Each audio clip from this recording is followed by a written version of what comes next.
scary Halloween story. Night comes. The streets of the city are filled with the laughter of children dressed as ghosts, witches, and various monsters. However, something more sinister happens that evening. This is the story of an old house on the corner of 13th Street that everyone avoided. Long ago, this house belonged to the Reynolds family. Their life was completely ordinary. Children played in the yard, and the parents took care of their daily bread. But one day, the most terrible thing happened. On Halloween night, when the world seemed filled with magic, the youngest son, Nick, went missing. The search was futile, but no one could find him. Soon after, the family left the house, leaving it abandoned. Since then, the house has acquired an ominous reputation. They said that Nick still wanders the rooms, calling for help. Those who dared to go inside told of strange sounds and how someone invisible was watching them.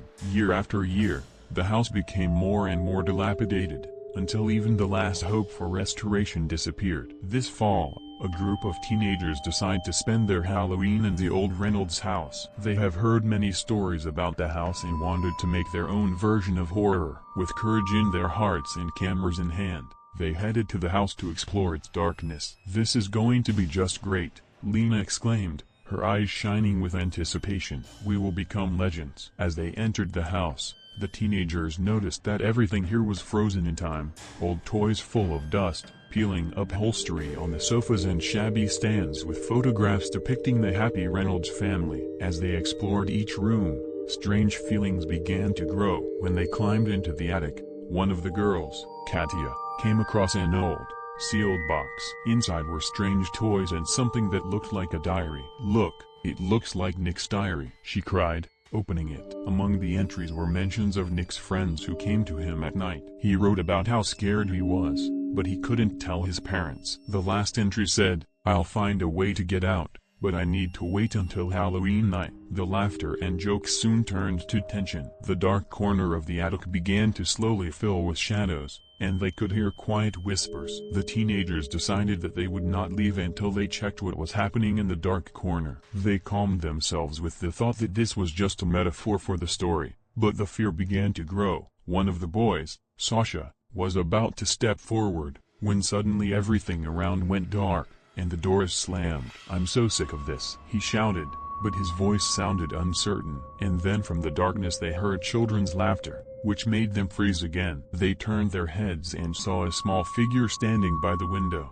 She was wearing an old suit, similar to the one Nick wore. Her eyes were burning with a bright fire. "Help me," the child said, and the sound of his voice echoed throughout the dark room. The teenagers froze in fear. They understood that at that moment all the stories about spirits became reality. The whole room was filled with a slight chill, and the air seemed to become heavy. Saving themselves from horror, the teenagers rushed to the door, but it was locked. Horror seized them as the figure approached. Each of them felt panic growing inside. "We don't want to hurt you," Lena screamed, clenching her fists. But this only made the situation worse. Nick, or what was left of him, just grinned, his smile unnatural. "You came for me. Now you are here forever." He stretched out his small hands, and suddenly the whole house began to shake, as if caught in a storm. The walls began to shrink, and something terrible was about to happen. The teenagers combined their efforts to open the door, and eventually they succeeded.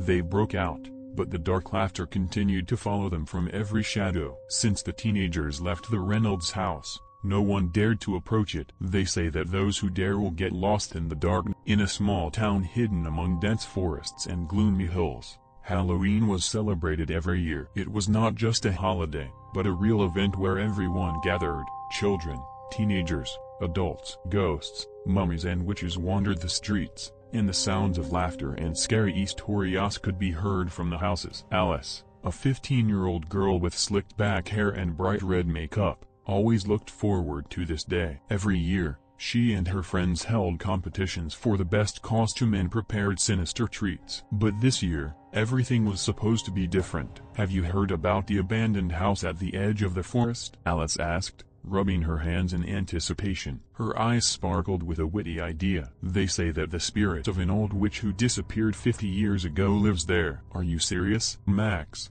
the bravest of their group, chuckled. "Are you really suggesting that we go there?" "Yes, Yes, she began. It will be a great opportunity to test our nerves. Besides, we have flashlights and phones. Despite their doubts, the rest of the company agreed. In the evening, when the sun had already disappeared behind the horizon, they met at an abandoned house. The wooden doors were creaking in the wind, and the windows were boarded up. Nevertheless, an excitement seized them when they walked through the creaking fence. It was dark and damp inside. They turned on the flashlights and illuminated a room full of dust and cobwebs. The ceiling was low, and objects everywhere were covered with a thick layer of dirt. It was as if time did not exist here. "Look at how old the book is," Lena exclaimed, picking up a dusty volume from the floor. On the cover in scarlet letters was written, "Forgotten Magic, get it away from me." Max screamed in panic. "You know that you can't touch such things." "Hey,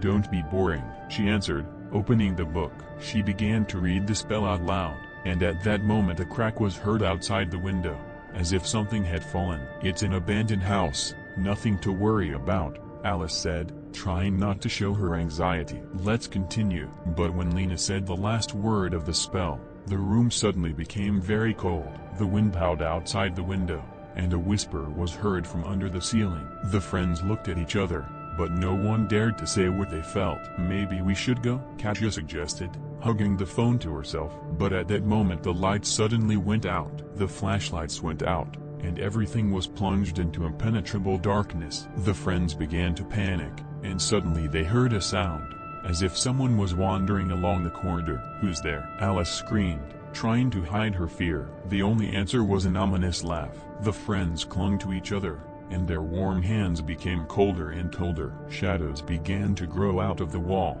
as if they were alive. "Do you see this?" Lena whispered, pointing to the dark corner of the room, where the shadow took the shape of a human figure. The silhouette gradually gathered into one ominous form. It was an old woman with a wrinkled face and long, disheveled hair. She had eyes like black holes, looking straight at them. "You woke me up," she said hoarsely, and her voice echoed throughout the room. At that moment, the friends realized that all this was not just a joke, not a game. This really happened. In horror, they ran to the exit, but the doors slammed shut on their own.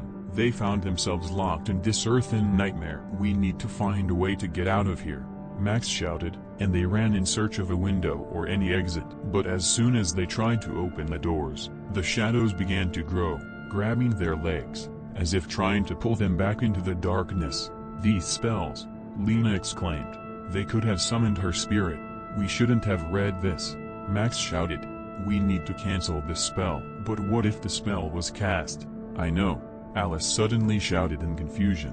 "We need to combine our forces all together." And they began to pronounce the words from the book. The shadows became more and more aggressive, as if they realized that they were being driven out. But they continued, applying all their strength. Finally, the light began to break through the thicket of fears. The light moved away from them, and at that moment, recognizing this, everyone simultaneously said, "Go away, darkness." And at that very moment the shadows retreated, and the door swung open. They ran out into the street, where the fog was slowly clearing. The friends stood, shocked and afraid, looking at each other. "We did it," Katja said, although no one felt joy. They knew that this night would never leave their memory. Since then, every Halloween in the small town became a reminder of how they awakened the ancient spirit. At least one of them did not stop watching his steps. They knew that sometimes it is better to stay away from the forbidden. And every spell has its price.